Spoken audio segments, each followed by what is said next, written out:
Hi everyone, this is the Welcome to Your Funeral podcast. I'm Beth Savage with my co-host, Dr. Virginia Silke.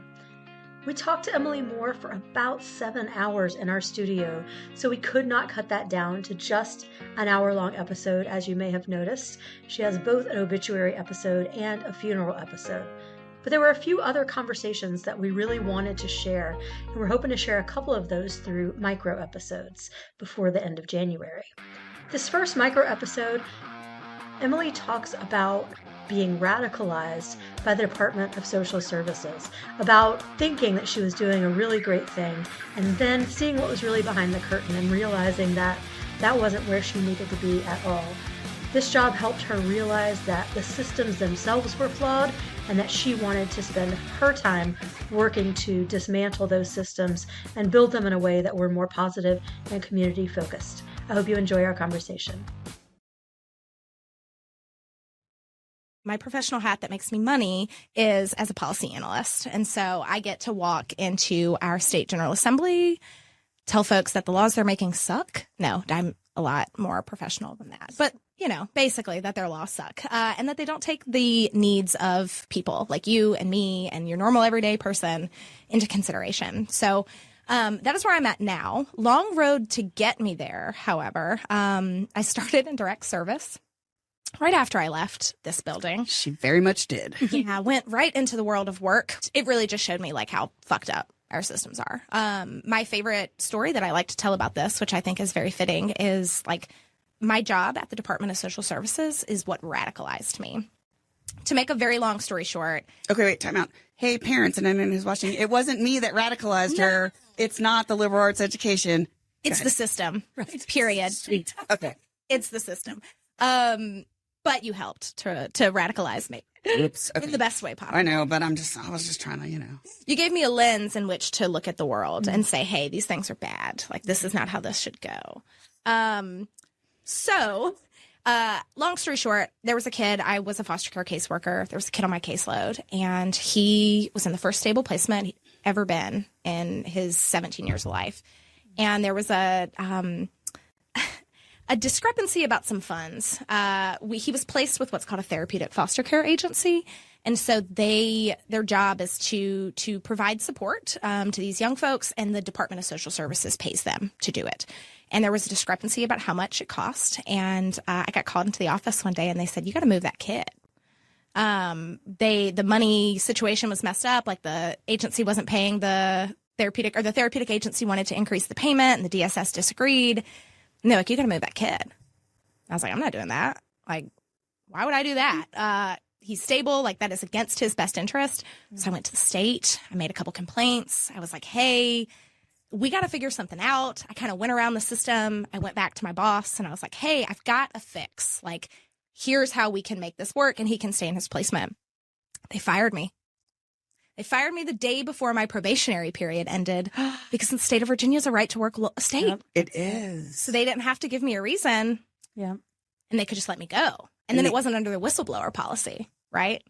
So I was like, oh, I see how this goes. And they told me I didn't understand the business. So that's how we got to policy, Emily. So you're an idealistic kid who doesn't understand money and its importance in the world. And because you cared about this kid. And the fact that you cared about him and he was stable and you went out and found a way to make it work that would benefit everybody, right? The money. But the money. So that's how we got here. Oh my gosh, Emily. I was like, wow, these systems are, not only do they not work, but they're not designed to help people. Right. And I was like, all right, well, Emily's not going to grad school. Emily's going to change this. Emily's going to save the world. So that is my long-winded version of how I got here. You're at Virginia Voices for Children? Voices for Virginia's Children.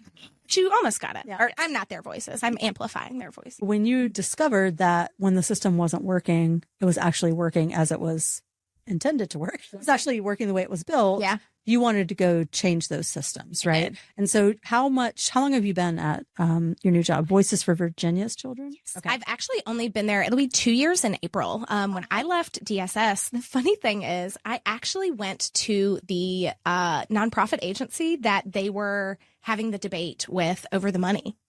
Yes. So do tell that part of the story. Yes.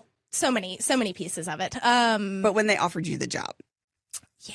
I was told I had balls, which was funny. Because you have ovaries, but yeah, cool. But we'll unpack that later. We will. Right? We will. No, I want to.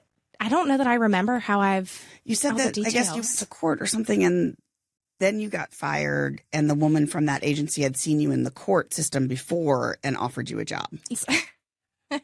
So, actually, the DSS's attorney. So when you have a Department of Social Services, they all have a county attorney, right? Somebody that's with them.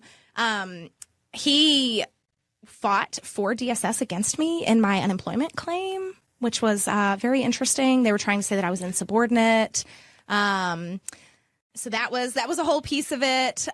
So when you try to buck the system, right? Like it bucks you right. It does try to buck you right back. And I mean, I was born in Amherst County. I went to Amherst County high schools. I came here to Lynchburg College, and then I went to work for Amherst DSS. Like I was and if my mom's listening, she would want me to say that not only was all that happening, but I was in the Amherst County court system because I was a bad kid. I was a monster. My mom got me out of so much trouble. That is just a whole aside. So like I was working now in a position of like authority in a county where in the courts where like I was in front of those J&D judges, like losing my driver's license for going 80 on the bypass and like.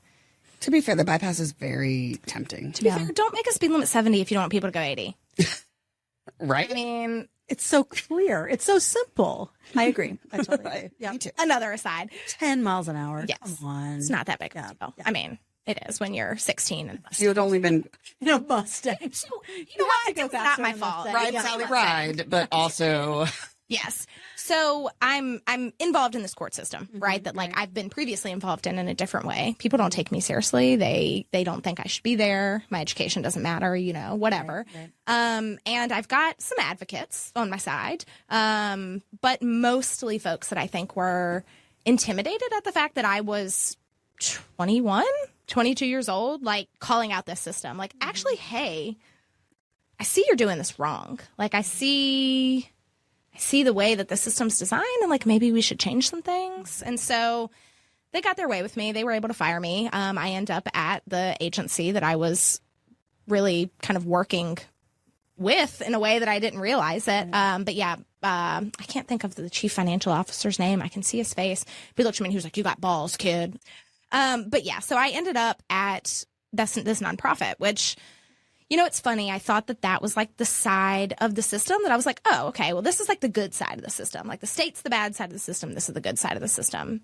And then I just saw that they were just like also profiting off kids in the system because they're a business, right? Like at the end of the day, you're a business. And if your model is providing support to kids in foster care, you're going to make money off of that, right? And so I was like, oh, I actually am even deeper into the weeds of this. Like, now I got to change some things than I currently am. And then I found myself working in a system that I was like, actually, we need to like blow this whole thing up. Like, I don't want to work in this anymore. And restart. Right. So I'm like sitting there and I'm like, I'm working in this system that like I'm ashamed to be a part of. I had like some real moral injury. I was like, oh my God, like I am sitting here on camera and I've got like all these video clips of me like on the news and stuff, like these poor kids need families. Oh my God, don't you want to be a foster parent? Like all these things. And I look back and I'm like, oh, you poor brainwashed child. Oh. Like,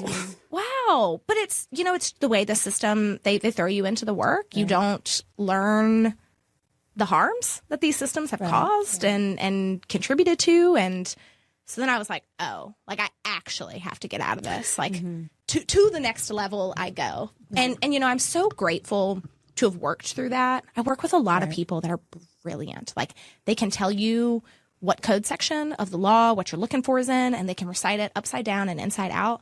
They cannot tell you what their community needs.